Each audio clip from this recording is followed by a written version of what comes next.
Hello friend, তোমরা সবাই কেমন আছো?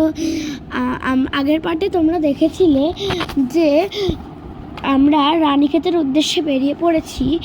আর রানীক্ষেতে যাওয়ার পথটা ছিল ভীষণ সুন্দর, পরিষ্কার পরিচ্ছন্ন। আর যেটা মেন ব্যাপার সেটা হচ্ছে সিনিং বিউটিটা ভীষণ সুন্দর ছিল।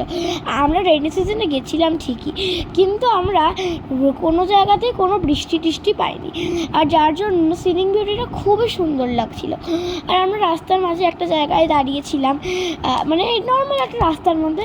বাইরেটা খুব সুন্দর লাগছিল বলে ফটো তোলার জন্য আর একটু সিট চেঞ্জ করার জন্য, অনেকক্ষণের রাস্তা ছিল তো আমরা একটুখানি একই জায়গায় সবাই মিলে চেঞ্জ করেছি। এটা হচ্ছে আমাদের রানীক্ষেতের হোটেলটা।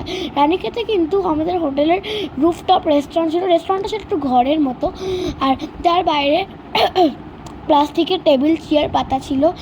আর সেখানে বসে তোমরা নর্মাল সিটিং বিউটিটা দেখতে পারবে, এনজয় করতে পারবে। ওখানে বসে আমরা সেদিনকে বিকেলবেলা কিছু স্ন্যাক্স খেয়েছিলাম। আর ওখানে একটা দোলনাও ছিল, যে দোলনাটাতে আমি আর রিক মিলে চড়ছিলাম। আর তারই কিছু ফটো ভিডিও তোমরা দেখো এবার। আর ওখানে আমরা খুবই মজা করেছিলাম। আমরা সব জায়গাতেই একদিন করে স্টে করেছিলাম, কিন্তু একটা জায়গাতে আমরা শুধুমাত্র 2 দিন স্টে করেছিলাম। সেগুলোর ব্লগগুলো তোমরা আস্তে আস্তে করে সবসময় পেতে থাকবে। তোমরা একটু ওয়েট করো, আস্তে আস্তে সব কিছুই পাবে। তো আজকের মতো টাটা।